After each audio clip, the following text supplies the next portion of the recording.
Siempre imaginé que la vejez junto a mi esposo sería un regalo después de tantos años de lucha y trabajo. Creía que, con nuestra hija a nuestro lado, recogeríamos juntos el fruto del amor que sembramos. Pero lo que encontré fue la traición más cruel. Nuestra propia hija nos empujó hacia la muerte en plena montaña. Y si piensas que esta historia termina en tragedia, estás muy equivocado. Porque lo que hice después, nadie podría haberlo previsto.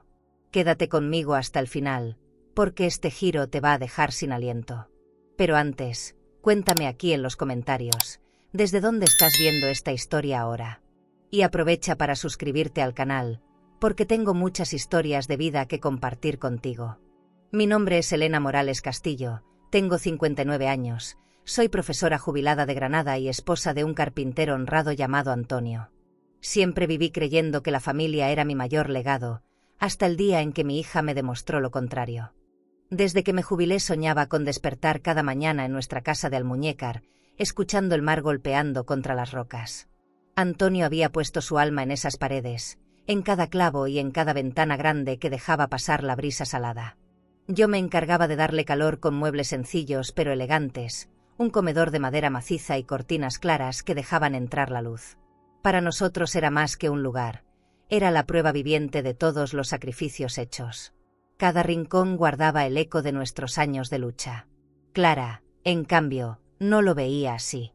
Desde que entraba al jardín llegaba con un aire distinto, como quien evalúa un bien ajeno. Se sentaba en el sofá como si estuviera en un hotel boutique, revisando el entorno con ojos de propietaria.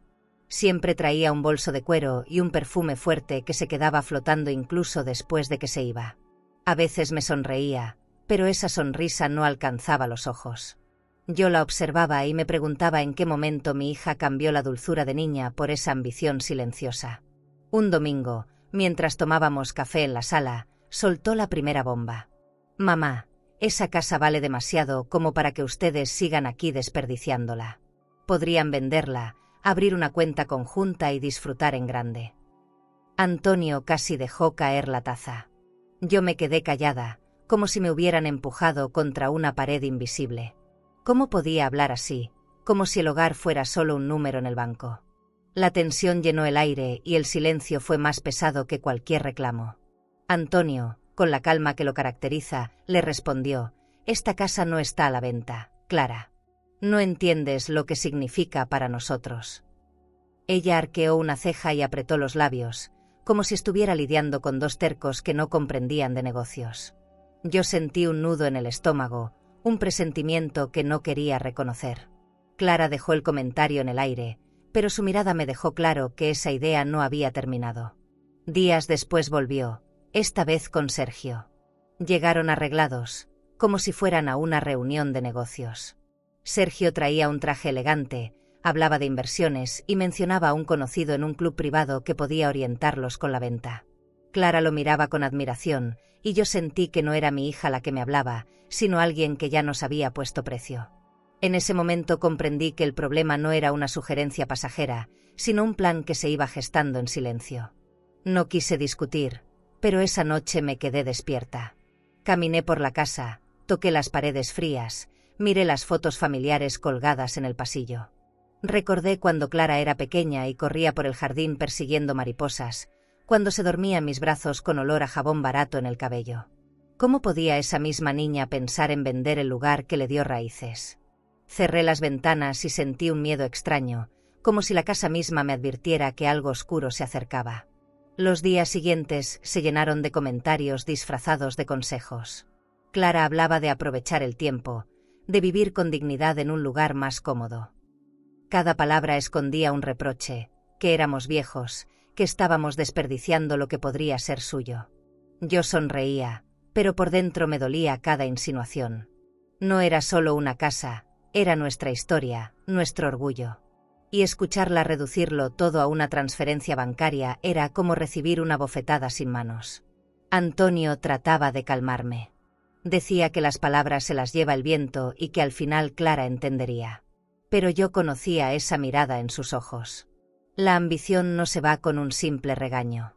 Una noche, mientras cenábamos, escuché cómo Clara murmuraba casi en secreto: «Esa casa será mía, lo quieran o no». Fingí no escuchar, pero mi corazón se heló. Porque en ese instante comprendí que lo que estaba por venir iba mucho más allá de un simple desacuerdo familiar. Guardé silencio, porque algo dentro de mí me decía que hablar demasiado sería darle más poder. Decidí observar, escuchar, esperar. Pero cada vez que miraba el horizonte desde el balcón, la brisa ya no me traía paz. Traía una advertencia.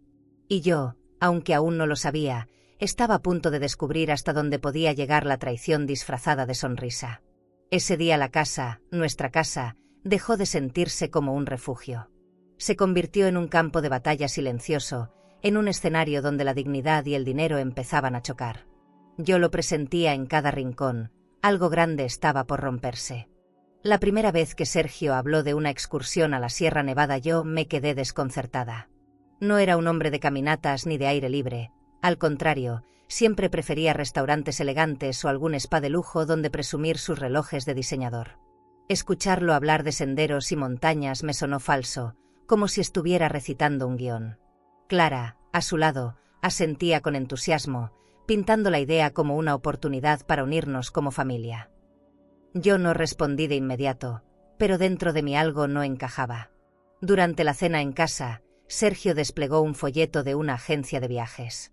Mostraba paisajes nevados, refugios de madera, incluso una oferta en un hotel boutique cercano al parque. Hablaba con una seguridad que incomodaba. Antonio lo miraba sin entusiasmo, removiendo la sopa con la cuchara.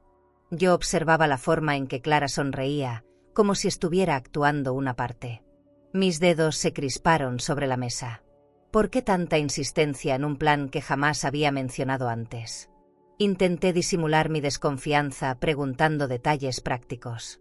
¿Qué ruta pensaban tomar? ¿Qué tan seguro era? Sergio respondía con datos demasiado ensayados, como si hubiera memorizado todo para sonar convincente. Clara lo interrumpía con frases dulces, repitiendo que sería inolvidable y que los nietos amarían escuchar la historia de cómo sus abuelos escalaron la montaña. Yo sonreí por cortesía, pero en mi pecho se acumulaba un peso extraño, como un aviso que no podía ignorar. Antonio, siempre más directo, comentó que prefería quedarse en la playa, disfrutar de la casa y del jardín. Pero Clara, con voz suave, lo presionó. «Papá, necesitamos recuerdos juntos, no solo paredes viejas. Esta excursión es importante para mí». Yo la miré y sentí una punzada. ¿De verdad le importaban esos recuerdos o estaba preparando otra cosa detrás? Guardé silencio, pero por dentro sentí que la mesa entera se llenaba de mentiras. Los días siguientes la insistencia aumentó. Clara enviaba mensajes, llamadas, incluso imprimió un itinerario con horarios y comidas. Sergio aparecía de improviso, hablando de la experiencia como si ya estuviera decidida. Yo notaba el brillo extraño en sus ojos, una mezcla de urgencia y cálculo. A veces lo sorprendía mirando la casa, midiendo espacios, preguntando detalles sobre la escritura de la propiedad. No era simple curiosidad, lo hacía con el mismo aire de quien revisa un inventario.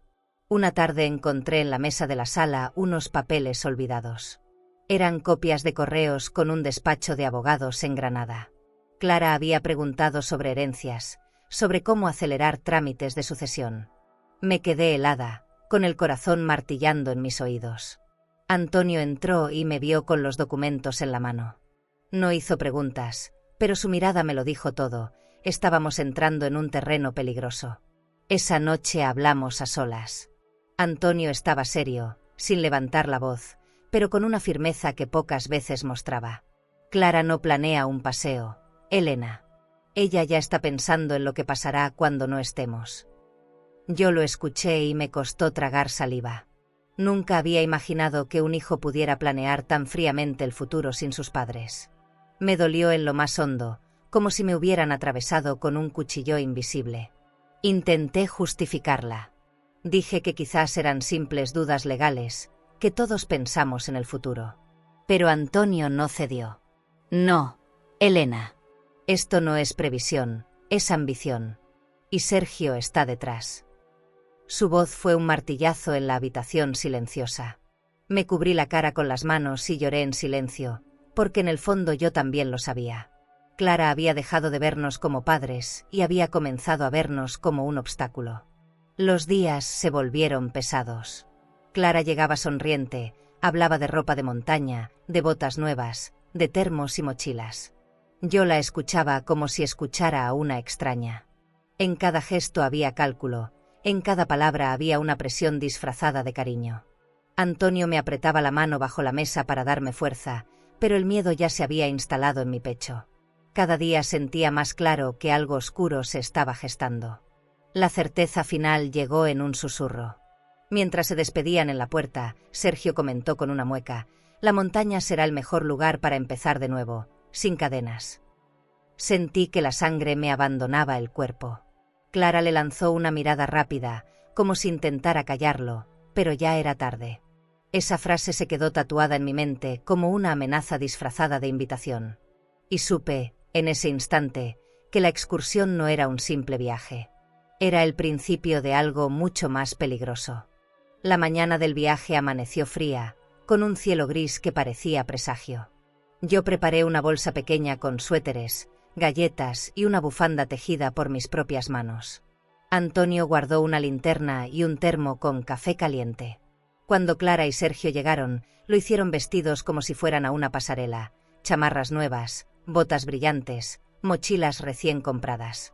No parecían listos para un sendero, parecían listos para presumir. Yo los miré y una incomodidad me apretó el pecho, aunque sonreí para no mostrar mis temores. Durante el trayecto en el carro, Clara hablaba sin parar. Comentaba sobre los restaurantes elegantes que había cerca, sobre un hotel boutique con suites de lujo donde podríamos descansar después de la excursión. Yo la escuchaba en silencio, mirando por la ventana cómo el paisaje iba cambiando. Las montañas se levantaban como gigantes en el horizonte, cubiertas de nieve en la cima. Antonio iba serio, con la mirada fija en la carretera, como si cada palabra de Clara confirmara lo que ya sospechaba. Sergio, desde el asiento del copiloto, hacía bromas forzadas. Reía alto, golpeaba el tablero con la mano, hablaba de lo fuerte que sería enfrentar la naturaleza. Pero yo notaba sus ojos fríos reflejados en el retrovisor. Esa mirada no correspondía con sus risas. Clara lo observaba con complicidad, y entre ambos había silencios que pesaban más que cualquier palabra. Sentí un escalofrío recorrerme la espalda y me pregunté qué clase de viaje estábamos por vivir. Paramos en una estación de servicio para comprar agua. Yo aproveché para estirar las piernas, respirando profundo. En el baño me miré al espejo y apenas me reconocí. Ojeras marcadas, piel cansada, la duda grabada en mi rostro. ¿Por qué acepté venir? Me pasé agua fría en la cara y regresé al carro. Al entrar, escuché a Sergio susurrar: «Entre más rápido terminemos, mejor». Clara le apretó el brazo para que callara. Fingieron una sonrisa cuando me vieron, pero ya era tarde. Yo había escuchado demasiado. El camino continuó en silencio. El aire dentro del carro era denso, como si cada uno estuviera atrapado en sus propios pensamientos. Yo recordaba los años de infancia de Clara, las noches en que me pedía cuentos para dormir, los días de escuela en los que la peinaba con trenzas. ¿Dónde había quedado esa niña? Volteé a verla y ella me devolvió una sonrisa ensayada. Fue en ese momento que entendí que la Clara de mis recuerdos ya no estaba. Frente a mí había otra persona, desconocida y calculadora. Llegamos al inicio del sendero y el viento frío nos golpeó en la cara. Sergio bajó del carro con energía exagerada, como si quisiera impresionar. Clara ajustó su bufanda de lana y dijo con tono alegre: «Va a ser el día más importante de nuestras vidas». Yo sentí que esa frase tenía un doble sentido, como si escondiera algo detrás. Antonio me tomó de la mano con fuerza, sin decir nada, pero en ese gesto me transmitió su preocupación. Los dos sabíamos que algo no estaba bien. Comenzamos a caminar. El sendero estaba cubierto de hojas secas que crujían bajo nuestros pasos.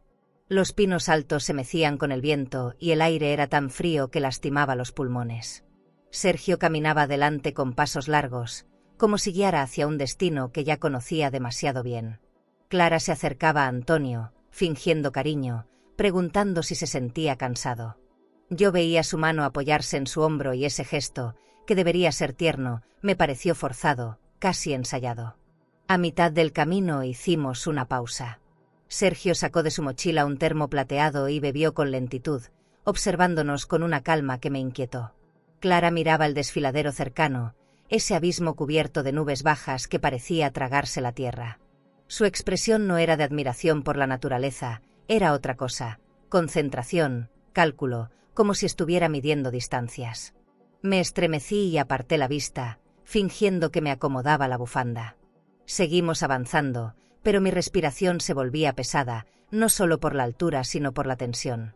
Cada paso era como acercarme a una verdad que no quería enfrentar. Miraba a Antonio, veía en sus ojos la misma sospecha que me devoraba. Sentía que todo a nuestro alrededor se había convertido en un escenario montado, y que nosotros éramos los protagonistas de una obra cruel que desconocíamos. Entonces, al llegar a un claro, Sergio se detuvo. Miró el horizonte con una sonrisa extraña y dijo con voz baja, casi como si hablara para sí mismo: «Qué mejor lugar para empezar de nuevo, sin cadenas». Esa frase me atravesó como un golpe seco.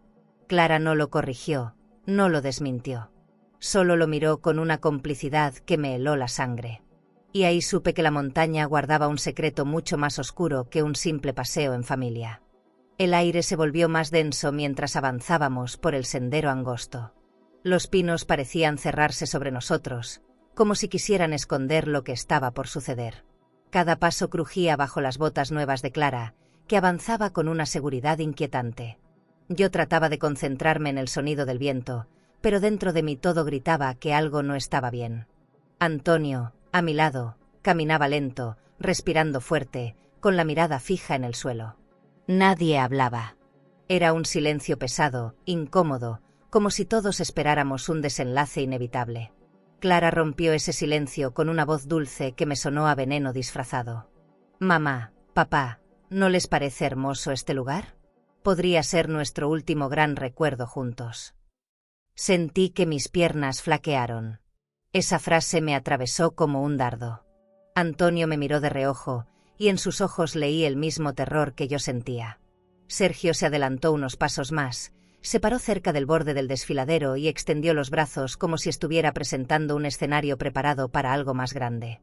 Yo intentaba no dejar que mis pensamientos me dominaran. Quería creer que eran imaginaciones mías, que mi hija no era capaz de llevarnos hasta ahí con una intención oculta. Pero cada gesto suyo desmentía mis esperanzas. Me sonreía demasiado, hablaba con frases ensayadas, nos tomaba fotos con su celular como si quisiera registrar un momento que no era de felicidad, sino de despedida. Sentí frío en la espalda, un frío que no venía del clima, sino de la certeza de que estábamos en peligro. De repente, Clara se acercó a mí y me tomó del brazo con fuerza. «Mamá, ¿recuerdas cuando me decías que algún día tendría todo lo que soñara? Pues ese día ha llegado». Yo la miré sin entender del todo, pero el brillo en sus ojos no era de ternura, era de codicia. Intenté soltarme suavemente, pero su mano se apretó más. Antonio dio un paso hacia nosotros, y Sergio lo detuvo con un gesto rápido, colocándose entre él y el borde. Fue en ese instante que entendí que no había vuelta atrás. El paisaje alrededor era imponente, pero yo no podía admirarlo. Solo veía el abismo frente a nosotros, cubierto de niebla espesa. El viento soplaba con fuerza, levantando el cabello de Clara, que seguía sonriendo como si estuviera disfrutando cada segundo. Mis rodillas temblaban. Antonio me rozó la mano discretamente, tratando de transmitirme calma, pero lo sentí tan vulnerable como yo. Estábamos atrapados, solos, a merced de quienes más deberíamos haber confiado. «Es el momento perfecto», murmuró Sergio, con esa frialdad que hasta hoy me persigue en sueños. Clara asintió, y sin soltarme comenzó a empujarme hacia el borde. Todo sucedió en segundos, pero para mí fue eterno. Sentí el vacío debajo de mis pies, el aire helado golpeando mi rostro, y el grito ahogado de Antonio mientras intentaba detener lo inevitable. No hubo tiempo para pensar, solo para caer. Mi cuerpo se sacudió contra las rocas y sentí un dolor que me quemaba por dentro.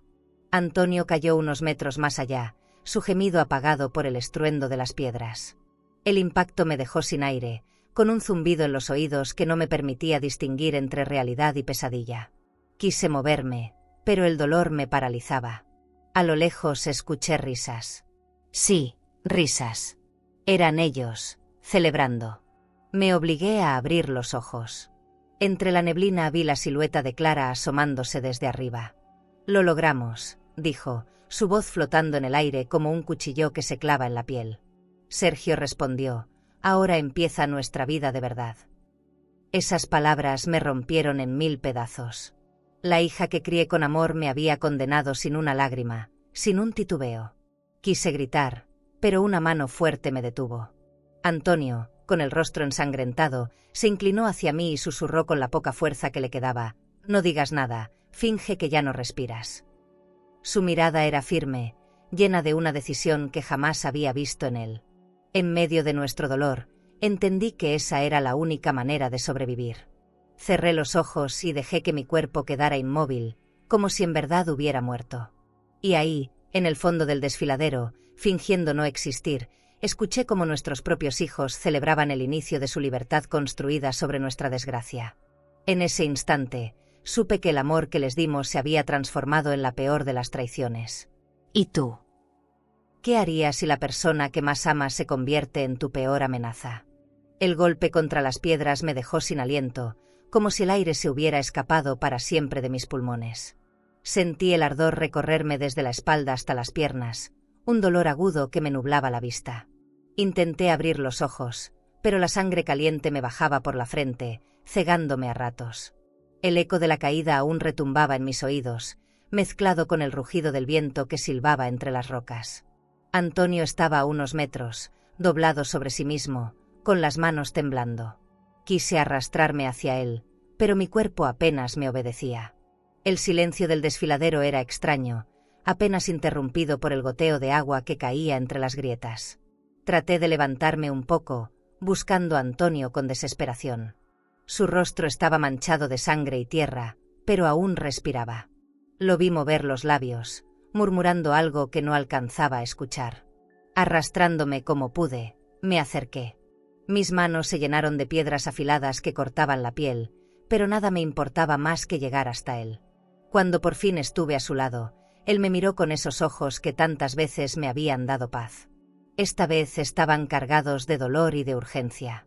Intenté hablar, decirle que teníamos que gritar, que alguien tenía que ayudarnos, pero antes de soltar palabra él me presionó la boca con sus dedos ensangrentados. Negó con la cabeza, apenas moviéndola, y me susurró tan bajo que tuve que leerlo en sus labios: «No grites». Me quedé helada.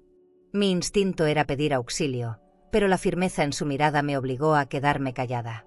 Antonio, con un hilo de voz que apenas se escuchaba entre los rugidos del viento, repitió: «Finge que no respiras». Lo miré horrorizada, sin entender por qué debía hacer algo tan desesperado. Entonces lo escuché. Allá arriba, Clara y Sergio reían. Sus pasos resonaban en las piedras mientras se acomodaban cerca del borde. «Todo salió perfecto», dijo Sergio con un tono triunfante que aún me quema el alma. Clara respondió con una risa corta, como quien recibe un regalo esperado. «Ahora solo falta explicar a la policía que fue un accidente». Mis entrañas se revolvieron. No podía creer lo que escuchaba. Era mi hija, mi sangre, celebrando nuestra desgracia como si fuera un logro. Sentí que el dolor físico se mezclaba con una herida aún más profunda, la del corazón roto. Obedecí a Antonio. Cerré los ojos con fuerza, controlando el impulso de sollozar. Mi respiración se volvió lenta, apenas perceptible, como si en verdad me estuviera despidiendo de la vida. Escuchaba los latidos de mi corazón golpeando en mis sienes, mientras arriba seguían planeando con calma. «Cuando todo se arregle con los papeles, viajaremos, abriremos cuentas en el banco y viviremos como merecemos», dijo Clara. Yo contuve las lágrimas. El eco de su voz era como veneno deslizándose en mis venas. Antonio y yo permanecimos inmóviles, tendidos entre las rocas como cuerpos abandonados. El frío de la montaña se metía en mis huesos, pero lo peor era el silencio forzado. Cada palabra que flotaba desde arriba nos confirmaba la magnitud de su traición. No éramos solo padres ignorados, éramos obstáculos eliminados. El amor que dimos se había convertido en una carga que ellos necesitaban soltar. El tiempo en ese barranco se hizo eterno. No sé cuántos minutos pasaron, pero sentí que cada segundo era un castigo. Me concentraba en no moverme, en no respirar de más, mientras mi mente repasaba cada recuerdo con Clara, sus cumpleaños, sus primeras cartas en la escuela, sus abrazos de niña. Todo eso ahora parecía una mentira, una ilusión rota. ¿Cómo se llega a este punto? ¿En qué momento el amor se transforma en codicia?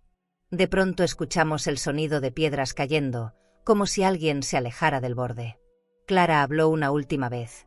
Mañana mismo vemos al notario. Esto fue lo mejor que pudimos hacer. Sus palabras me atravesaron como cuchillas invisibles. Sergio le respondió con un beso rápido que resonó como una burla. Después, los pasos se fueron alejando. Solo quedamos nosotros y la montaña, cargando el peso de su traición. Cuando todo volvió a quedar en silencio absoluto, abrí los ojos y miré a Antonio.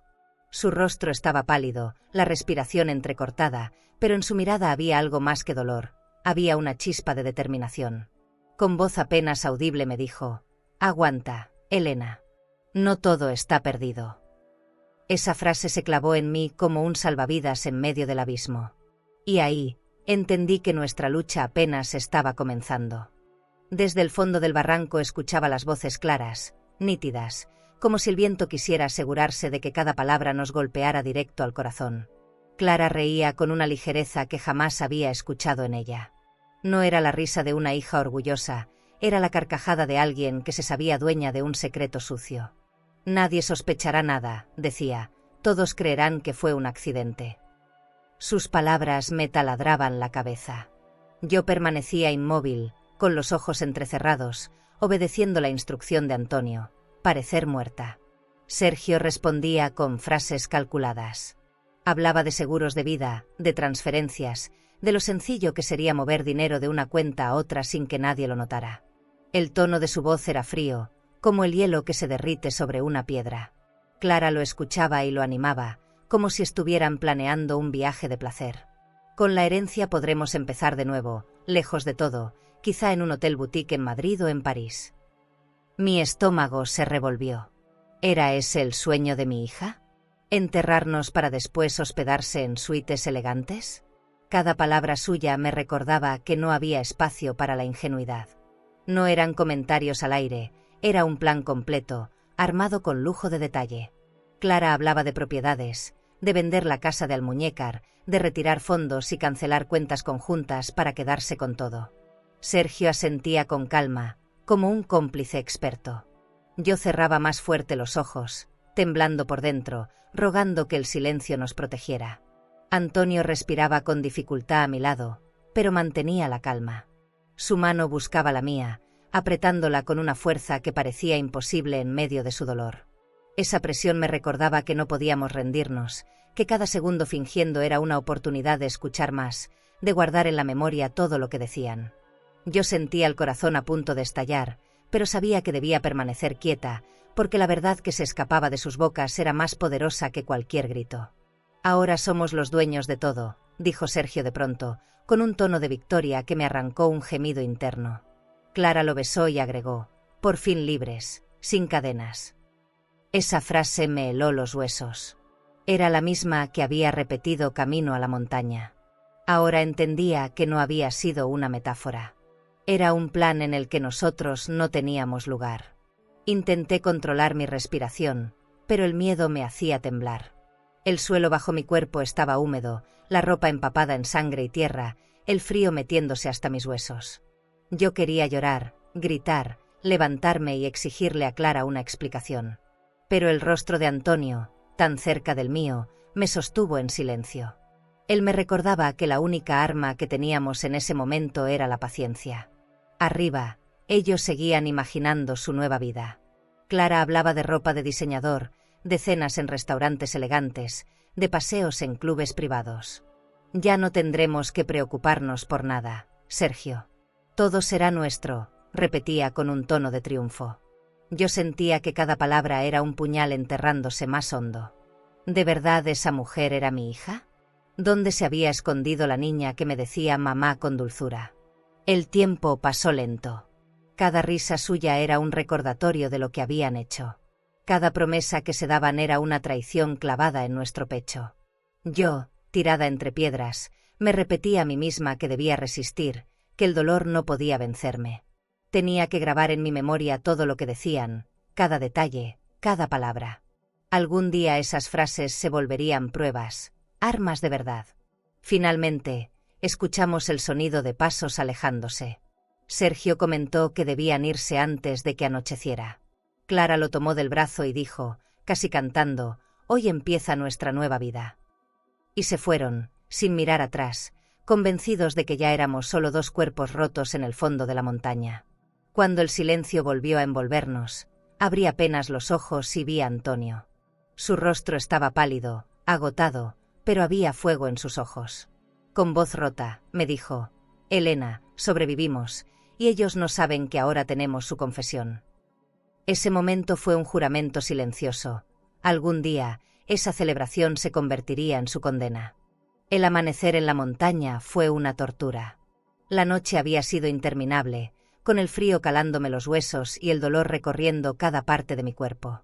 Apenas podía moverme, pero la esperanza de salir de ahí me mantenía despierta. Antonio se había quedado a mi lado, sosteniendo mi mano aunque también estaba herido. Cuando escuchamos voces a lo lejos, pensé que era un sueño. Eran excursionistas, un grupo que bajaba por un sendero cercano. Con un hilo de voz, logré pedir auxilio. El eco de mis palabras fue suficiente para que nos encontraran. Vi cómo las siluetas se acercaban, sorprendidas de vernos con vida en un lugar donde nadie esperaba sobrevivientes. Nos cargaron con cuidado, improvisando camillas con mantas y palos. El dolor al moverme fue insoportable, pero al mismo tiempo era la confirmación de que seguía viva. Antonio, más débil que yo, cerraba los ojos, pero apretaba mi mano con fuerza. Ese gesto me dio la certeza de que no íbamos a rendirnos. El trayecto hacia el hospital fue lento. Recuerdo el sonido de las ramas quebrándose bajo las botas de los rescatistas, el olor a tierra húmeda mezclado con el de mi propia sangre. Cada sacudida me hacía contener un grito, pero no quería preocupar más a Antonio. Yo solo repetía mentalmente, «Resiste, Elena. Resiste». Afuera, el sol comenzaba a iluminar las cumbres, indiferente a nuestra tragedia. Llegamos a una ambulancia que nos esperaba al pie de la montaña. El interior estaba iluminado con luces blancas, frías, y olía a desinfectante. Los paramédicos nos atendían con rapidez, pero yo apenas escuchaba sus instrucciones. Solo pensaba en Clara y Sergio, en cómo en ese mismo momento probablemente estaban planeando su próxima jugada. Me hervía la sangre imaginar que mientras nosotros luchábamos por respirar, ellos celebraban su supuesto triunfo. En el hospital de Granada nos recibieron de inmediato. Me cosieron las heridas de la frente y me colocaron sueros para reponer la sangre perdida. Antonio necesitó más atención. Tenía costillas rotas y una pierna seriamente lastimada. Verlo ahí, conectado a máquinas, fue como una puñalada en el alma. Yo quise derrumbarme, pero algo en mí se endureció. No podíamos darnos el lujo de ser frágiles. Teníamos que guardar fuerzas para lo que vendría.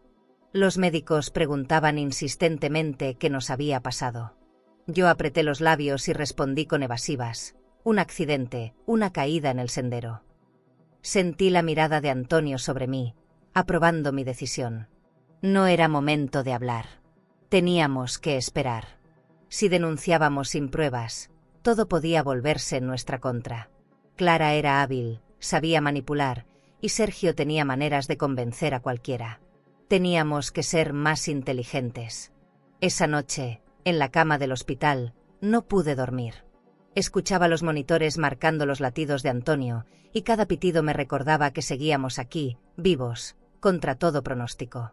Pero también me repetía la frase que había quedado grabada en mi mente: ahora somos los dueños de todo.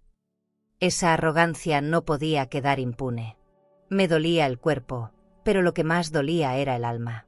Y ese dolor, convertido en rabia silenciosa, empezó a darme fuerzas.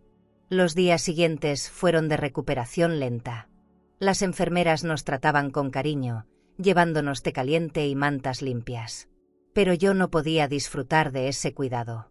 Cada vez que cerraba los ojos, veía el rostro de Clara empujándome al vacío. Ese recuerdo me perseguía incluso en sueños, recordándome que no estábamos lidiando con una simple decepción, sino con un intento de asesinato disfrazado de accidente. Antonio, a pesar de sus heridas, Mantenía la calma. Una tarde, mientras la luz entraba por la ventana de la habitación, me dijo en voz baja: «No iremos a la policía todavía. Ellos creen que morimos, y esa es nuestra ventaja». Lo miré sin poder responder de inmediato. Parte de mí quería gritar la verdad al mundo, pero la otra entendía la lógica de su decisión. Había sabiduría en sus palabras. Sobrevivir en silencio era la única forma de ganar. Ese día, mientras veía caer la tarde desde la cama, supe que nuestra vida había cambiado para siempre. No éramos las mismas personas que habían subido a la Sierra Nevada. Ahora éramos sobrevivientes de una traición que nos obligaba a pensar como estrategas. Y en lo profundo de mi corazón se encendió una certeza: la verdadera batalla apenas estaba por comenzar. Cuando por fin nos dieron el alta en el hospital, regresamos a casa con más heridas en el alma que en el cuerpo. El lugar que antes me parecía un refugio ahora era un espacio lleno de sombras. Cerré la puerta detrás de nosotros y sentí un silencio extraño, distinto al habitual. Antonio se movía con dificultad, apoyado en un bastón improvisado, pero en su mirada había determinación.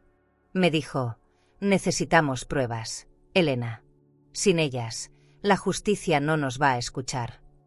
Yo asentí, entendiendo que nuestra guerra silenciosa apenas comenzaba.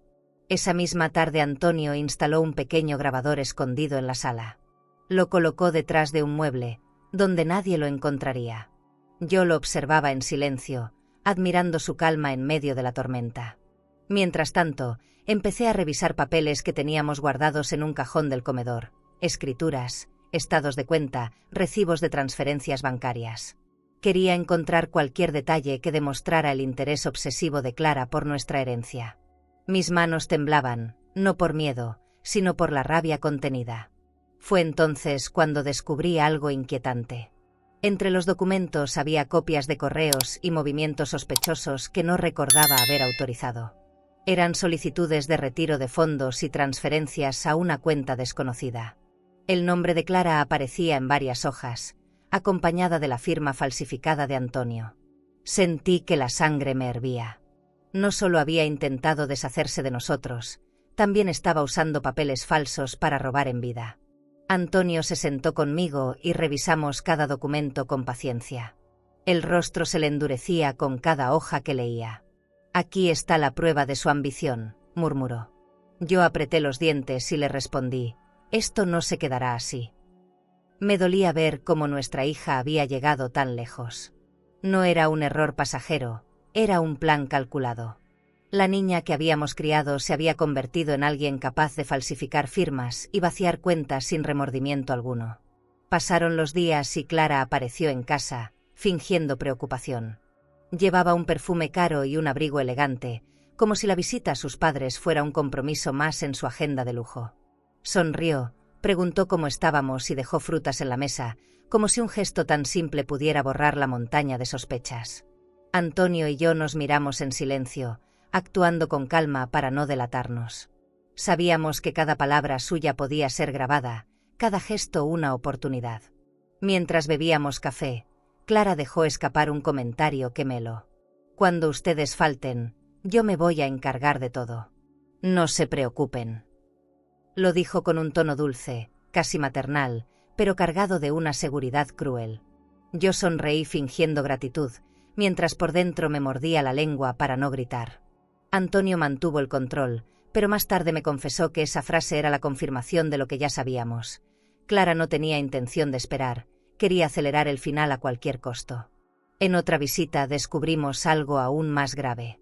Revisando un sobre que Clara había olvidado en la mesa, encontramos documentos de poder notarial. Eran papeles preparados para que supuestamente Antonio le cediera la administración de nuestras propiedades. Y sí, la firma estaba falsificada con descaro. Sentí un escalofrío recorrerme entera. Eso era más que un robo, era un intento de borrar nuestra voluntad. Antonio respiró hondo, apretando los papeles entre sus manos, y me dijo: «Con esto ya tenemos cómo demostrar lo que ella es». Esa noche guardamos todo en una caja metálica y la llevamos a un banco para abrir un cofre de seguridad. El empleado nos atendió sin preguntas, sellando el contrato con formalidad. Yo sentí que aquel espacio frío, rodeado de bóvedas, era ahora el único lugar donde nuestra verdad estaría a salvo. Caminé de regreso con Antonio, sintiendo el peso de la traición, pero también la esperanza de que algún día esos papeles fueran la llave para desarmar a nuestra hija. Mientras tanto, seguíamos interpretando nuestro papel de padres frágiles y confiados. Clara pensaba que su plan avanzaba sin obstáculos. Pero lo que no sabía era que cada palabra suya quedaba grabada, cada visita era una pieza más del rompecabezas que estábamos armando. Yo aprendí a callar, a escuchar, a observar con atención cada movimiento. Descubrí que el silencio podía ser más poderoso que un grito desesperado. Y aunque el dolor de sentirme traicionada por mi propia hija no me daba tregua, también me daba fuerzas para resistir. Esa primera prueba nos enseñó que no bastaba con sobrevivir a la caída, teníamos que convertirnos en testigos invisibles de su ambición. Y cada día que pasaba, esa ambición nos entregaba nuevas pruebas para nuestra venganza silenciosa. ¿Y tú? ¿Callarías para preparar tu venganza o denunciarías de inmediato? Los días después de aquella visita se volvieron un teatro silencioso. Clara llegaba a casa como si nada hubiera pasado, con sonrisas ensayadas y abrazos fríos. Traía bolsas de compras de tiendas de lujo, mostrando sin pudor ropa de diseñador y joyas brillantes. Decía que eran regalitos para animarnos, pero yo entendía perfectamente que era parte de su disfraz. Quería aparentar una hija preocupada, cuando en realidad estaba calculando cómo quedarse con cada rincón de nuestra vida. Yo sonreía para sostener la farsa, pero por dentro hervía de rabia. En una de esas visitas, Clara se sentó junto a mí en el sillón de la sala, con un gesto afectuoso que ya no me engañaba. «Mamá, tienes que cuidarte, ya no estás para tanto esfuerzo», me dijo mientras acomodaba un cojín a mi espalda. Yo asentí, fingiendo gratitud, aunque cada palabra suya me sonaba a burla. Antonio observaba la escena en silencio desde su sillón, con el grabador escondido funcionando. Él no necesitaba decir nada, su mirada ya lo decía todo. Sergio no siempre venía, pero cuando lo hacía, hablaba de negocios, de inversiones, de proyectos que podían darnos tranquilidad en la vejez. Me hervía la sangre escucharlo hablar de nuestras propiedades como si ya le pertenecieran. Imagínate, suegra, con solo vender la casa tendrían dinero suficiente para vivir como reyes en un hotel boutique. Reí con cortesía, pero sentí un nudo en la garganta. Era como escuchar a un buitre describiendo cómo se repartiría la carroña. Clara jugaba con sus palabras, disfrazando amenazas de promesas. No se preocupen, cuando ustedes falten yo me voy a encargar de todo. No dejaré que les falte nada. Antonio bajó la cabeza, como si estuviera cansado, pero yo lo conocía. Estaba guardando cada frase, almacenando en su memoria esas pruebas de su cinismo. Yo, por dentro, me repetía: aguanta, Elena. No caigas en la trampa de mostrar tu dolor.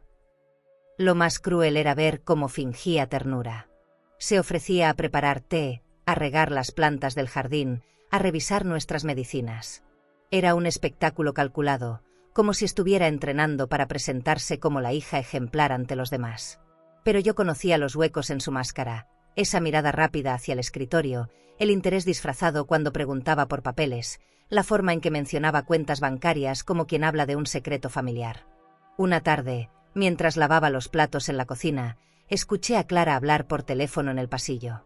Su voz era baja, pero pude captar las palabras propiedades, herencia y todo será nuestro. Me quedé inmóvil con las manos dentro del agua fría, conteniendo las ganas de salir corriendo y gritarle que la había escuchado. En lugar de eso, respiré hondo y dejé que siguiera creyendo que yo era la madre ingenua que siempre confió. Antonio y yo comenzamos a perfeccionar nuestro silencio. Respondíamos con frases cortas, actuábamos como si creyéramos cada palabra suya. Clara parecía satisfecha, pensando que el terreno estaba despejado. Mientras tanto, el grabador acumulaba conversaciones y yo guardaba en un cuaderno mis observaciones, fechas, gestos, frases clave. Sentía que la traición de mi hija me había obligado a convertirme en detective dentro de mi propia casa. En medio de todo, había momentos en que me quebraba en soledad. Cerraba la puerta del baño, abría el grifo para disimular y lloraba en silencio. Me preguntaba cómo podía estar enfrentando algo así, cómo una madre puede soportar ver a su hija convertida en enemiga. Pero después me limpiaba el rostro, me miraba al espejo y recordaba las palabras de Antonio. Ellos creen que somos débiles, pero eso es nuestra fuerza. El juego de apariencias se volvía cada día más cruel. Clara nos abrazaba frente a los vecinos, fingiendo preocupación, cuando en realidad ya planeaba cómo dividir nuestras pertenencias. Yo sentía que el veneno de su ambición se esparcía por toda la casa, pero me obligaba a mantener el control. Porque sabía que el día de mostrar la verdad se acercaba, y cada sonrisa falsa que ella regalaba era, en realidad, un clavo más en su propia condena. La prueba final de ese capítulo llegó en un susurro. Clara, mirándome fijamente mientras se despedía, dijo con voz suave: «Cuando ustedes falten, yo cuidaré de todo». Esa frase, tan simple y tan cargada de intención, me atravesó como un cuchillo. La dejé marcharse con su bolso de cuero brillante y su perfume caro flotando en el aire, pero en mi interior juré que un día esas palabras serían su ruina. Siempre supe que Sergio escondía algo detrás de esa sonrisa confiada. Había una inquietud en sus gestos, una prisa en su forma de hablar que no encajaba con la calma que intentaba aparentar. No era solo ambición, era miedo. Lo noté cuando mencionaba dinero con demasiada frecuencia, cuando desviaba la conversación hacia cuentas bancarias y préstamos sin que nadie se lo pidiera. Antonio también lo percibía. Sus silencios durante esas charlas eran más reveladores que cualquier palabra. Una tarde, después de una visita incómoda, Antonio decidió seguirlo discretamente.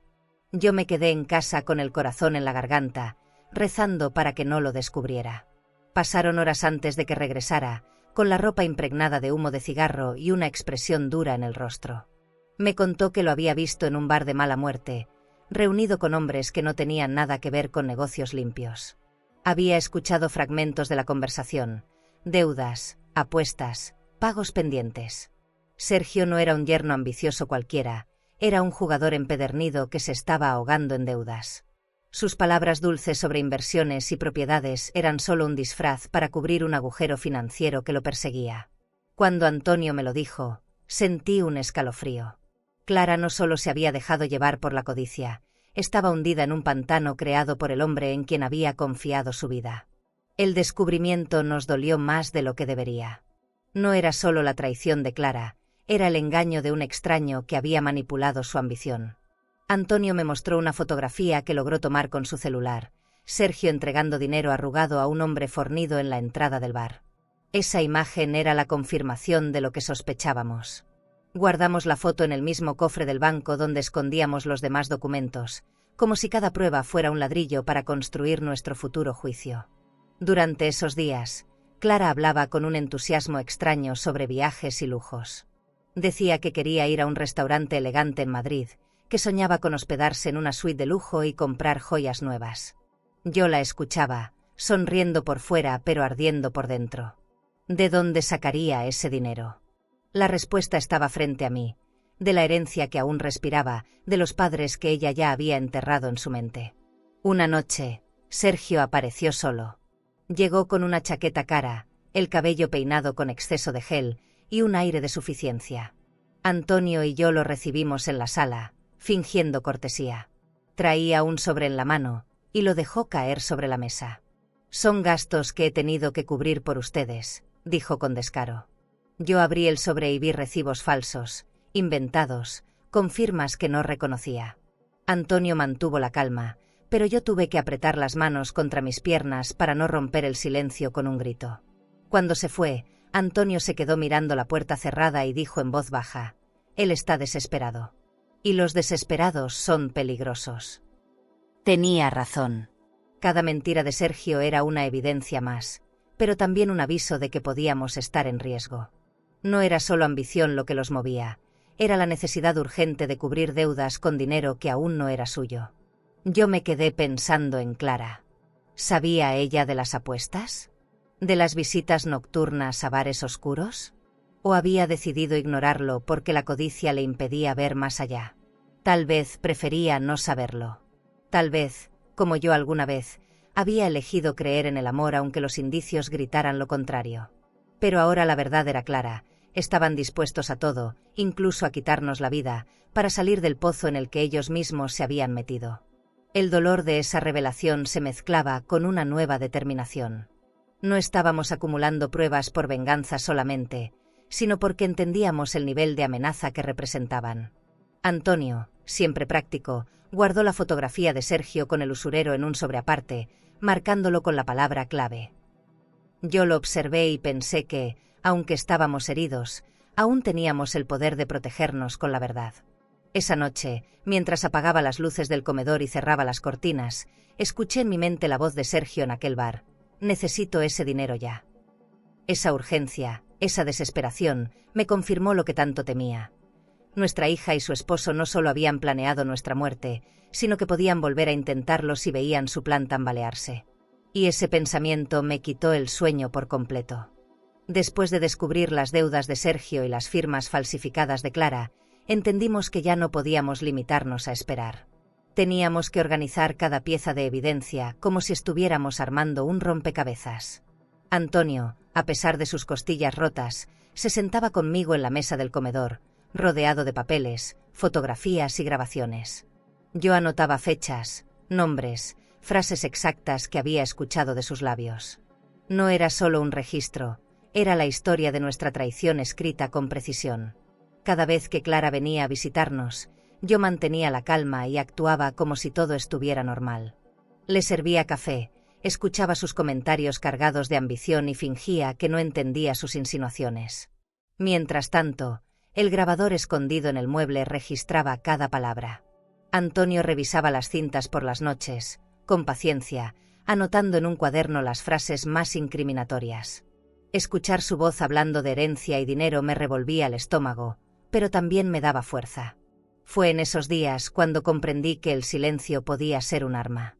Guardar cada lágrima, cada grito, cada reproche, nos permitía acumular más pruebas. Ya no éramos solo víctimas, poco a poco nos convertíamos en estrategas. Yo aprendí a sonreír mientras por dentro me ardía el pecho. Y aunque me dolía fingir, sabía que cada actuación nuestra era necesaria para llegar al desenlace correcto. Decidimos guardar todo en un cofre del banco. Aquella bóveda fría se convirtió en el guardián de nuestra verdad. El empleado apenas nos preguntó, acostumbrado a ver papeles valiosos y joyas guardadas allí. Pero yo sabía que lo nuestro no era riqueza en perlas o relojes, sino pruebas que un día derrumbarían el disfraz de nuestra hija. Cuando cerraron la puerta del cofre, sentí un alivio extraño, como si hubiéramos blindado no solo documentos, sino también nuestra dignidad. Antes de continuarmos, si esta historia te está emocionando y quieres seguir acompañando relatos llenos de vida, dolor y transformación, no te olvides de suscribirte al canal. Aquí, cada historia tiene alma, y tal vez, alguna te ayude a sanar algo que ni sabías que seguía dentro de ti. Haz clic en suscribirse, y sigue este camino con nosotras. Antonio también empezó a mover contactos discretos. Llamó a un viejo amigo que trabajaba en el ayuntamiento y le pidió información sobre propiedades registradas a nombre de Clara y Sergio. Lo que descubrimos fue aún más revelador. Habían intentado adelantar trámites para traspasar parte de la casa, usando documentos con nuestras supuestas firmas. Ese hallazgo se convirtió en otra pieza clave. Ahora no solo eran sospechas, sino pruebas concretas de fraude. Mientras tanto, en casa, yo hacía mi parte. Guardaba mensajes de texto, correos electrónicos y cualquier rastro de comunicación. Incluso comencé a tomar notas de las visitas de Sergio, detallando las fechas y las horas. Me dolía verme en esa situación, pero comprendí que era la única forma de sobrevivir. Convertirme en testigo de mi propia tragedia. Convertirme en la mujer que un día presentaría al mundo la verdad que ellos creían enterrada. Clara seguía creyendo en su teatro. Llegaba con regalos pequeños, dulces o frutas, y hablaba de sus planes como si fueran simples sueños. Pero cada palabra revelaba más su codicia. Cuando ustedes falten, no dejaré que nadie se quede con lo suyo, decía con voz dulce, y yo fingía agradecerle. Por dentro, mi corazón gritaba. Ya no veía en ella a mi hija. Veía a una extraña que había cambiado amor por poder. Hubo un momento que me marcó. Una tarde, mientras revisaba papeles en su bolso, descubrí un listado con gastos de Sergio, apuestas en casinos, deudas con prestamistas y pagos atrasados de tarjetas de crédito. Lo guardé en silencio, sin que ella lo notara. Ese papel era otra arma para nuestra causa. Me miré en el espejo esa noche y casi no me reconocí. La mujer débil que cayó por el barranco había muerto ahí mismo. Ahora estaba surgiendo otra versión de mí, más dura, más consciente. Antonio y yo empezamos a hablar de cuando llegue el día. No decíamos más, pero sabíamos a qué nos referíamos. Era como un código silencioso. Cada vez que él repetía esa frase, yo sentía un fuego en el pecho. Porque ese día no sería de llanto, sino de justicia. Y aunque el camino todavía era largo, estábamos construyendo paso a paso la trampa que un día atraparía a Clara y a Sergio en sus propias mentiras. Ese capítulo en nuestras vidas llegó cuando guardamos el último sobre en el cofre del banco. Antonio lo cerró con llave y me dijo: «Con esto basta para destruirlos». Yo lo miré y entendí que, aunque aún no habíamos hablado en voz alta de venganza, los dos la llevábamos grabada en el corazón. Era solo cuestión de tiempo para que la verdad se abriera camino. Esa noche regresamos de una cita médica y al entrar en casa supe que algo no estaba bien. Las luces de la sala estaban encendidas y un murmullo llegaba desde el comedor. Me acerqué en silencio y vi la sombra de Clara proyectada contra la pared. No estaba sola, Sergio la acompañaba. Se habían adelantado a nuestra llegada, como si la casa les perteneciera. Mi corazón empezó a golpearme fuerte en el pecho mientras me escondía detrás de la puerta entreabierta. Escuché claramente a Sergio decir que ya era hora de acelerar todo. Su tono era seco, casi una orden. Clara lo calmaba, hablándole con esa dulzura que ahora me resultaba venenosa. «Tranquilo, no falta mucho. Con la firma o sin ella, la casa será nuestra». Sentí que las piernas me temblaban. Ellos no sabían que estábamos ahí, que cada palabra estaba cayendo en mis oídos como piedras que rompían lo poco que quedaba de mi corazón. Antonio llegó detrás de mí y me puso un dedo en los labios para pedirme silencio. Nos quedamos quietos, escuchando. Clara hablaba de cuentas bancarias, de cómo presentar papeles al notario, de la posibilidad de mover el dinero antes de que alguien hiciera preguntas. Sergio, más ansioso, insistía en que sus deudas no podían esperar. O lo resolvemos ahora o me hunden los acreedores. Era la primera vez que lo escuchaba hablar tan abiertamente de sus problemas.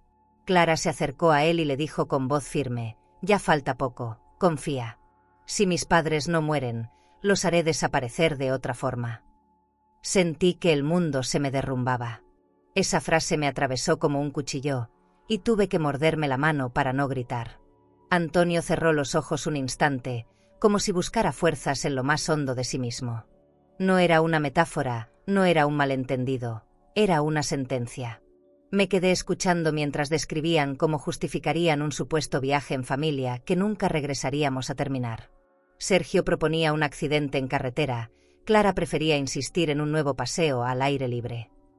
Discutían como si planearan un fin de semana común, pero cada palabra era un plan de asesinato detallado. Yo me cubrí el rostro con las manos, conteniendo lágrimas que me quemaban por dentro. Después de un rato, se escuchó el sonido de una copa contra la mesa. Clara estaba brindando. Por nuestra libertad, por un futuro sin cadenas. Sergio respondió con un saludo apagado, y ambos bebieron, convencidos de que ya éramos historia. Yo me quedé temblando en la oscuridad del pasillo, preguntándome en qué momento había perdido a mi hija. Antonio me tomó del brazo y me llevó hacia la habitación sin hacer ruido. Cerramos la puerta y nos miramos en silencio. No había necesidad de hablar. Los dos sabíamos que habíamos escuchado lo suficiente. Esa noche nos acostamos vestidos, sin apagar la lámpara, con los ojos abiertos hasta el amanecer. Yo no dejaba de repetir en mi mente la frase de Clara: «Si no mueren, los haré desaparecer». El dolor me desgarraba, pero también me dio una certeza. No podíamos esperar más. Necesitábamos reforzar lo que ya teníamos guardado, buscar ayuda legal en silencio y prepararnos para el momento de enfrentarla. Clara había cruzado una línea sin retorno, y yo entendí que la hija que crié había muerto mucho antes de empujarme a ese barranco. A la mañana siguiente, cuando Clara regresó con su sonrisa habitual y un ramo de flores fingiendo ternura, yo ya no sentí miedo. Sentí rabia. Su perfume caro llenó la sala, y mientras me abrazaba con un gesto vacío, me repetí a mí misma: «Algún día, Clara, cada palabra tuya será la que te condene». Esa noche en que los escuché planear nuestra desaparición, supe que ya no se trataba solo de sobrevivir. Se trataba de hacer justicia, aunque nos costara cada lágrima y cada pedazo de dignidad. «¿Y tú?», ¿Es peor la traición por dinero o la traición por ambición? Busqué a la abogada por la recomendación de una vecina que siempre me miró con ternura. La recepción del despacho olía a café y a papel nuevo. La secretaria me recibió con una suavidad que me calmó un poco el pulso acelerado. Esperé en una silla tapizada mientras repasaba en la mente las pruebas que habíamos guardado, como quien repasa un rezo para no olvidar nada. Sentí las manos frías por el nervio y jugué con la anilla de mi bolso hasta que me llamaron. Al verla, supe que no era una mujer que se asustara fácil. Porte sobrio, mirada clara, voz que no titubeaba. En el despacho la invité a sentarse y le entregué un sobre cerrado. Dentro estaban las copias de los correos, la foto de Sergio con el prestamista y varias transcripciones de las grabaciones. Ella abrió el sobre con cuidado, como si tratara con cristales finos, y fue leyendo sin pronunciar un juicio inmediato. El silencio entre nosotras tenía peso, no era compasión lo que buscaba, era profesionalidad y estrategia.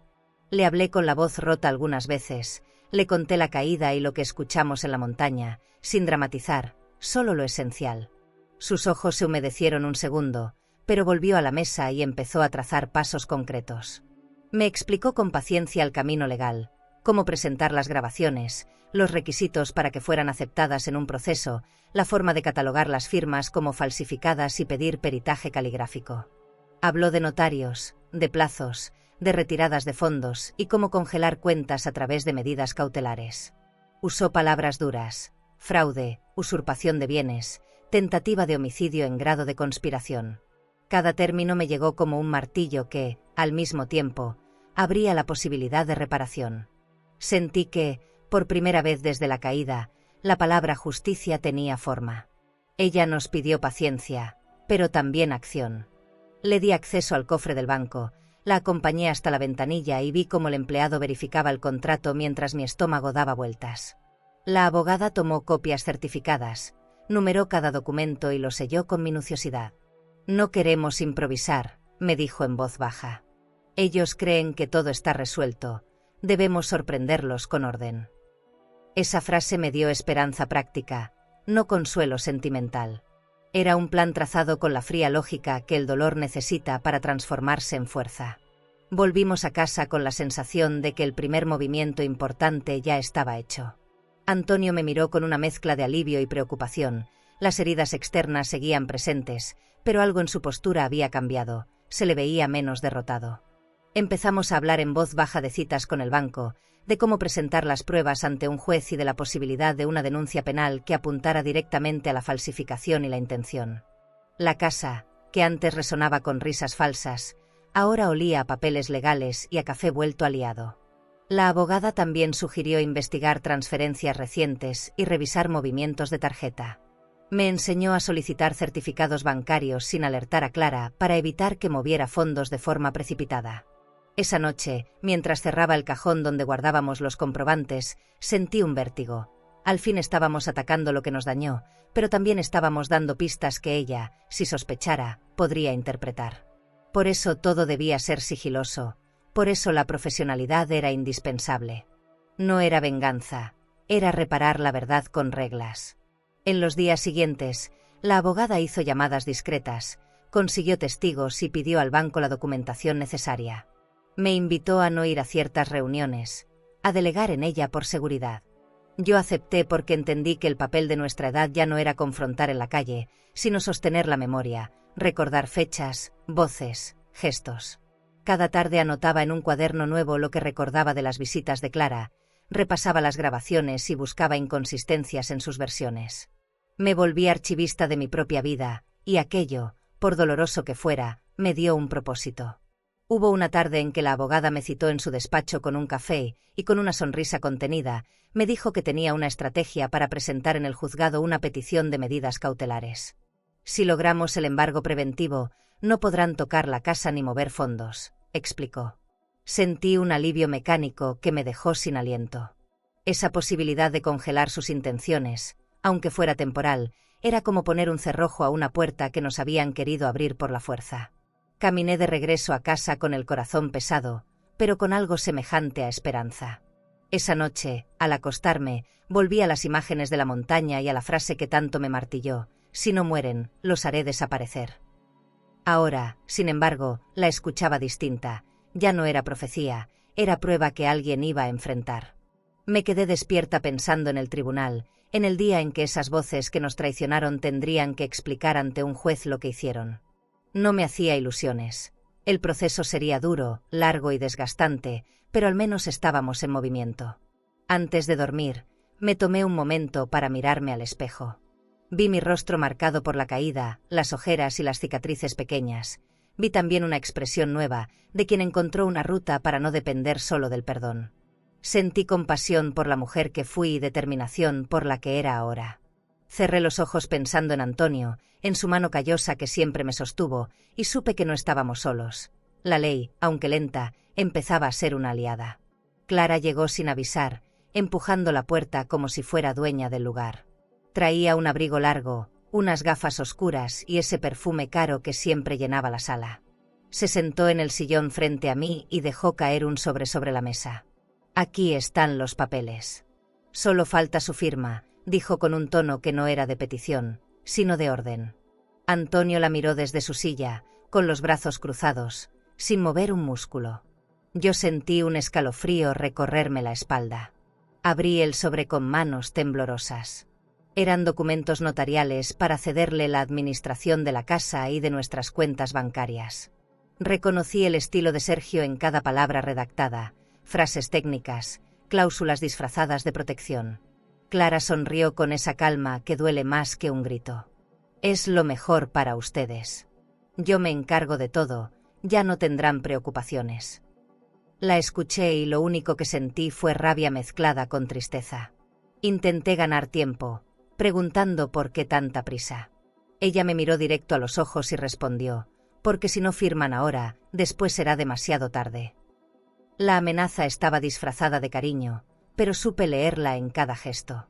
Antonio apretó los puños, clavando las uñas en la palma de sus manos, y le dijo en voz baja, «La casa no está en venta, ni hoy ni nunca». El silencio que siguió fue denso como una tormenta. Clara suspiró con exageración, como si estuviera cansada de tratar con niños caprichosos. «No entienden que esto es lo mejor para todos», insistió, sacando un bolígrafo de su bolso de cuero. Lo puso sobre la mesa, empujándolo hacia nosotros. Sentí que mis manos sudaban, como si esa pluma fuera un arma. En mi mente repasé cada documento guardado en el cofre del banco, cada grabación, cada fotografía. Aún no era el momento de usarlos, pero sabía que pronto lo sería. Yo traté de mantener la calma. Le serví un café y fingí una sonrisa. «Clara, somos tus padres, merecemos pensar con calma. No podemos firmar algo tan importante de un día para otro». Ella dio un sorbo y dejó la taza en la mesa con un golpe seco. «No hay nada que pensar, mamá. O firman hoy, o no respondo de lo que pase». Sus palabras me atravesaron como un relámpago. Ya no era solo codicia, era amenaza abierta. Antonio se levantó con esfuerzo, apoyándose en el bastón. Caminó hasta la ventana y miró hacia el jardín, como buscando aire para no explotar. «Eso es lo que quieres, Clara, intimidarnos para quitarnos lo que construimos con sudor». Ella no contestó. Solo lo observó con frialdad, como si la pregunta fuera irrelevante. Yo me sentí entre dos fuegos, el amor que aún me ataba a mi hija y la certeza de que se había convertido en alguien capaz de todo. El tiempo en esa sala se volvió insoportable. Escuchaba el tic-tac del reloj de pared, los pasos de Antonio de un lado a otro, la respiración tranquila de Clara como si no pasara nada. Pensé en mis nietos, en la inocencia que ellos aún conservaban, y supe que no podía permitir que la mentira siguiera creciendo. No se trataba solo de la casa, era de la dignidad, del respeto, de la memoria de lo que fuimos. Finalmente, me atreví a hablar. La miré fijo y con una calma que me sorprendió a mí misma le dije, «Quizás no somos tan frágiles como piensas». Clara me observó un segundo más, sin parpadear, y luego recogió los papeles con un movimiento brusco. Se levantó, tomó su bolso y salió sin despedirse. La puerta se cerró de golpe, dejando tras de sí un olor a perfume mezclado con veneno. Antonio se acercó a mí y me acarició la mano. «No la reconozco, Elena», murmuró. Yo tampoco la reconocía, pero ya no lloraba. Había una fuerza distinta dentro de mí. Comprendí que Clara estaba dispuesta a todo, y que nosotros debíamos estar aún más preparados. Esa visita no había sido un simple episodio, había sido su declaración de guerra. Esa noche, mientras revisaba los documentos que dejó, confirmé que la hora de revelar nuestras pruebas se acercaba. La abogada tenía razón, había que esperar el momento justo. Y cuando ese momento llegara, Clara no sabría ni por dónde le llegaría el golpe. El día de la audiencia amaneció gris, con un cielo pesado que parecía reflejar la tensión que llevaba en el pecho. Me vestí despacio, con un traje sobrio que guardaba para ocasiones serias. Antonio, aún con su bastón, se acomodó una chaqueta sencilla, pero con la dignidad de quien sabe que va a dar una batalla. Caminamos hacia el juzgado en silencio, acompañados por la abogada. Cada paso por los pasillos fríos del edificio era como avanzar hacia un campo de guerra donde no se pelean con armas, sino con verdades. Al entrar en la sala, vi a Clara sentada junto a Sergio. Ella llevaba un vestido elegante y un collar de perlas que seguramente había comprado con dinero manchado de engaños. Él, con traje oscuro, intentaba proyectar seguridad, aunque su pie temblaba debajo de la mesa. No pudieron evitar mirarnos, y en sus ojos noté sorpresa. No esperaban vernos de pie, vivos, frente a ellos. Esa mirada me dio fuerzas. Ellos habían planeado nuestro final, pero estábamos ahí para desenmascararlos. La jueza pidió silencio y comenzó la audiencia. Clara fue la primera en hablar, y con voz dulce trató de pintarnos como padres frágiles, confundidos y manipulables. Mis padres ya no razonan bien, necesitan que alguien los cuide, dijo con una lágrima calculada que rodó por su mejilla. Sentí una punzada en el corazón, no por creerle, sino por comprobar hasta qué punto estaba dispuesta a mentir. Antonio apretó mi mano debajo de la mesa, como recordándome que el momento de nuestra verdad se acercaba. Sergio tomó la palabra después, mostrando documentos que pretendían ser contratos válidos.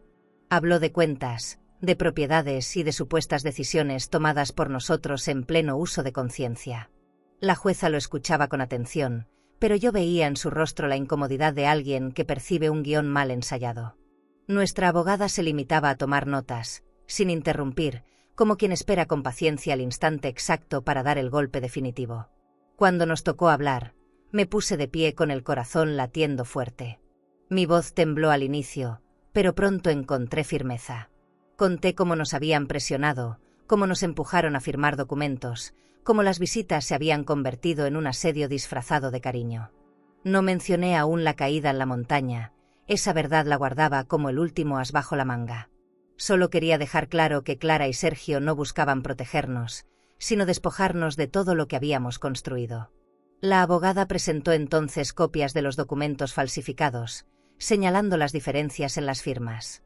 Explicó cómo Sergio había manipulado recibos para inventar gastos y cómo Clara había intentado mover dinero de cuentas conjuntas sin autorización. La sala se llenó de murmullos. Clara bajó la mirada, pero Sergio apretaba la mandíbula con rabia contenida. Yo los observaba y me preguntaba en qué momento habían perdido todo respeto, no solo hacia nosotros, sino hacia la vida misma. La jueza pidió orden y la abogada dijo con voz firme: «Lo que mis clientes guardan en silencio es aún más grave». En ese instante, Antonio se levantó despacio, apoyándose en su bastón. Con un gesto lento pero decidido sacó de su portafolio un dispositivo pequeño. Lo encendió, y la sala se llenó con las voces de Clara y Sergio celebrando en la montaña. Sus risas, sus frases crueles, la confesión de que ahora somos los dueños de todo. Cada palabra retumbó entre las paredes, arrancando expresiones de horror entre los presentes. Clara palideció y trató de interrumpir, gritando que era un montaje. Sergio golpeó la mesa con el puño, pero ya nada podía borrar lo que todos habían escuchado. La jueza ordenó silencio con un golpe seco de su mazo, y en su rostro se dibujó la seriedad de quien ya no duda. Yo miré a mi hija y vi en sus ojos la caída de su máscara. En ese instante, ella entendió que su mentira se había derrumbado para siempre. El ambiente en la sala cambió de golpe. Los murmullos se volvieron cuchicheos de condena, los rostros se giraban hacia Clara con repulsión. Yo me quedé de pie, respirando profundo, con el corazón latiendo fuerte pero con una calma nueva. No tenía que decir nada más. La verdad había hablado por nosotros. Y por primera vez en mucho tiempo, sentí que el peso de la traición comenzaba a volverse más ligero. Antonio me tomó de la mano mientras la grabación terminaba. Su voz baja llegó a mi oído. Se acabó, Elena. Hoy empieza nuestra justicia. Y yo, mirando a Clara que lloraba desconsolada, entendí que la herencia que ella tanto ansiaba se había convertido en la ruina que la arrastraría para siempre. Cuando la grabación terminó, el silencio en la sala fue más pesado que cualquier palabra. Clara se llevó las manos al rostro, intentando ocultar sus lágrimas, mientras Sergio se hundía en la silla con la mirada perdida. Yo los observaba y no veía un matrimonio triunfante, sino a dos cómplices descubiertos sin salida. La jueza los miraba con severidad, como quien ya tiene claro el peso de la verdad. Antonio apretaba mi mano con fuerza. Era su manera de decirme que habíamos llegado al punto que tanto esperábamos. Clara intentó hablar, pero su voz se quebró. Fue un malentendido, mamá, papá, ustedes saben que yo jamás. No pudo terminar. La abogada levantó otro documento, las pruebas de las transferencias, las firmas falsas, los correos electrónicos que demostraban el plan de despojarnos. Cada hoja se convirtió en una piedra cayendo sobre ella. Clara rompió en sollozos, golpeando la mesa con las palmas, suplicando que la escucharan. Yo no moví un dedo. Solo la miraba, dejando que el peso de sus propias acciones la aplastara. Sergio, en cambio, no lloraba. Estaba pálido, con la mandíbula tensa, y se limitaba a negar con la cabeza. Cuando la jueza le preguntó si reconocía su voz en la grabación, guardó silencio. Ese silencio fue más condenatorio que una confesión. Los murmullos de la sala se hicieron más fuertes, como un coro de incredulidad. Por primera vez lo vi sin máscara, ya no era el hombre seguro, era un jugador desesperado atrapado en su propia trampa. En ese momento, recordé todas las veces que Clara había entrado a nuestra casa con sonrisas falsas. Recordé los abrazos huecos, los comentarios envenenados disfrazados de ternura. Cada escena pasó frente a mí como una película cruel. Y pensé en mis nietos, inocentes, ajenos a toda esa oscuridad. Me pregunté qué sentirían ellos al descubrir un día lo que sus padres habían hecho. Ese pensamiento me desgarró más que cualquier herida física. La jueza pidió silencio y dio la palabra a Antonio. Él, con voz serena, dijo lo que yo no podía pronunciar sin romperme. Mi hija no heredó valores, heredó codicia. Y la codicia la trajo hasta aquí. Hubo un murmullo en la sala, un murmullo que resonó como sentencia anticipada. Yo sentí que esas palabras no solo eran para Clara, sino para mí también, porque me liberaban de la culpa de haber callado tanto tiempo. Clara rompió en gritos, acusándonos de haberla abandonado, de no haberla entendido nunca. Sus palabras eran dagas lanzadas al aire, buscando herir aunque ya no tuvieran filo. La miré con calma, y por primera vez no sentí la necesidad de defenderme. Porque entendí que esa no era mi hija, era la sombra de alguien que había elegido la ambición sobre el amor. Esa revelación fue tan dolorosa como liberadora. Sergio, al verse perdido, trató de culparla a ella. Todo fue idea de Clara, yo solo la seguí. Pero la abogada lo interrumpió con pruebas que lo incriminaban directamente. Sus deudas de juego, las fotografías con el prestamista, los documentos que él mismo había redactado. Su intento de escapar fue ridículo. La jueza lo observó con dureza, y él bajó la mirada, derrotado. Yo observaba todo en silencio, como si estuviera viendo un derrumbe en cámara lenta. Era la ruina moral de mi hija y de su esposo, y aunque me dolía hasta lo más profundo, también sentía que la justicia estaba devolviendo algo de equilibrio al mundo. No era venganza lo que veía, era la consecuencia inevitable de sus actos. Y esa diferencia me dio paz en medio del dolor. Cuando la jueza anunció que habría sentencia definitiva en la próxima audiencia, Clara se desplomó sobre la mesa, llorando como una niña. Sergio la sostuvo, pero en su mirada no había compasión, solo miedo. Yo respiré hondo y cerré los ojos un instante. En mi interior sabía que lo más duro aún estaba por llegar, pero también que no volveríamos a ser las víctimas silenciosas de su ambición. Al salir de la sala, Antonio me tomó de la mano y me susurró: «Ya no pueden esconderse, Elena. Todo se derrumbó para ellos». Miré hacia atrás y vi a Clara todavía hundida en lágrimas, como si de pronto entendiera que nunca más volvería a tener el control. En ese instante supe que nuestra dignidad, por fin, estaba intacta. El día de la sentencia amaneció con un sol claro, como si la montaña misma quisiera presenciar el desenlace de nuestra historia. Antonio y yo caminamos hacia el tribunal tomados de la mano, cada paso sostenido por la memoria de todo lo que habíamos vivido. Al entrar a la sala, sentí que mis piernas temblaban, pero mi corazón se mantenía firme. Era el último tramo de un camino que empezó con lágrimas y hoy terminaba con dignidad. La jueza leyó el fallo con voz solemne. Clara y Sergio fueron declarados culpables de fraude, falsificación y tentativa de homicidio. Sus bienes quedarían congelados y la herencia pasaría directamente a nuestros nietos, protegida bajo la ley. Yo cerré los ojos un instante, dejando que esas palabras se grabaran en mi alma. No era alegría lo que sentía, era justicia. Una justicia que había tardado, pero que llegó con la fuerza de la verdad. Clara lloraba desconsolada, suplicando una segunda oportunidad. Sergio no levantaba la mirada, derrotado por completo. Yo los observé y no vi enemigos. Vi dos personas destruidas por su propia ambición. Hubiera querido abrazar a mi hija, decirle que aún había un camino de regreso, pero entendí que ese no era mi papel. Mi papel era proteger la memoria de Antonio y mía, y el futuro de mis nietos. Cuando la audiencia terminó, salimos del tribunal en silencio. El aire de Granada me supo distinto, más ligero. Caminamos despacio, sin prisa, como quien recupera la libertad paso a paso. Sentí que, por primera vez en mucho tiempo, la sombra de la montaña ya no me aplastaba, sino que se quedaba atrás como un recuerdo distante. Antonio respiraba hondo, y yo me aferré a su brazo, agradecida por tenerlo vivo a mi lado. Días después, llevamos a nuestros nietos a la playa de Almuñécar. El mar brillaba con un azul intenso y las olas acariciaban la orilla con suavidad. Ellos corrían por la arena, riendo, mientras Antonio y yo los observábamos desde el balcón de nuestra casa. Ese balcón que alguna vez fue escenario de dudas y temores, ahora era símbolo de paz. La vida nos había dado una segunda oportunidad, y no pensábamos desperdiciarla. El sonido del mar me trajo recuerdos de la Sierra Nevada. El viento frío, las risas crueles de Clara y Sergio, el dolor de la caída. Todo eso seguía dentro de mí, pero ya no como heridas abiertas, sino como cicatrices que hablaban de resistencia. Me di cuenta de que no podíamos borrar lo que pasó, pero sí podíamos elegir qué hacer con esa memoria, usarla para hundirnos o para levantarnos. Yo elegí lo segundo. Una tarde, mientras caminábamos por la orilla, Antonio me dijo en voz baja: «Elena, sobrevivimos porque nunca dejamos de creer el uno en el otro». Sus palabras me llenaron de lágrimas.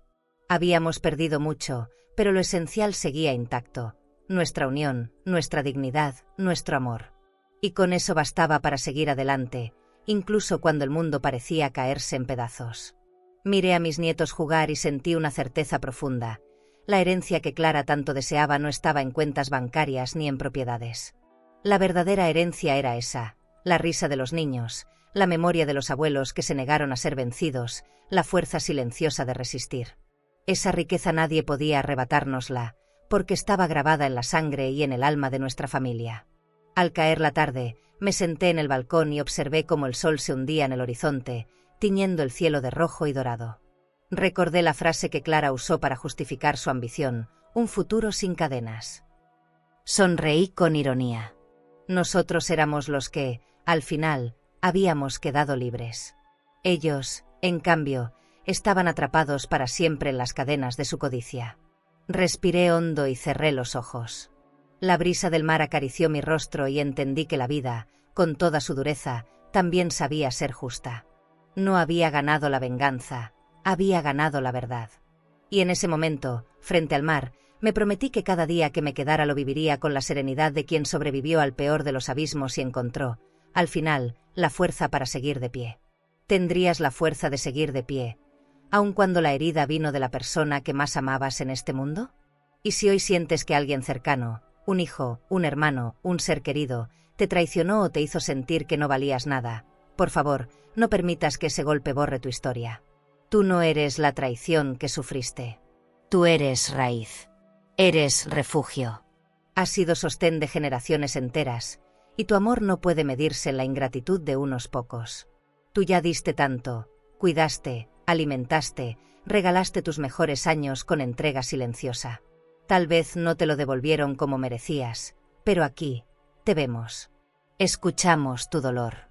Y queremos que sepas que aún hay caminos hermosos esperándote, porque la vida nunca deja de sorprender a quienes conservan un corazón digno. Tu resiliencia es tu victoria más grande. Y cuando aprendes a levantar la cabeza, incluso aquellos que te dieron la espalda terminan reconociendo que tu amor era un tesoro. Ese día, serás tú quien decida si les abres de nuevo la puerta, o si prefieres cuidar tu paz. Si esta historia tocó tu corazón, suscríbete al canal para seguir viendo nuestras historias y recuerda, incluso en medio de la traición más dolorosa, siempre hay dignidad, justicia y nuevas oportunidades esperando por ti. ¿Creíste que esta historia fue impactante? Entonces no te imaginas lo que ocurrió cuando, en pleno funeral de su esposo, una mujer recibió una carta que decía: no fue un accidente, fue un plan. Lo que descubrió después cambió todo para siempre. Te dejo este vídeo en la pantalla final para que lo veas ahora mismo. Haz clic y descubre la historia completa de cuando lloraba en el funeral de mi marido, recibí una carta, no fue un accidente, fue un plan, porque su desenlace es imposible de olvidar. Suscríbete al canal y dale like para descubrir relatos que solo una mujer con cicatrices puede entender, secretos que se arrastran por años, decisiones que desgarran y verdades que llegan cuando ya es tarde o justo a tiempo. Porque hay heridas que solo sanan cuando alguien se atreve a contarlas.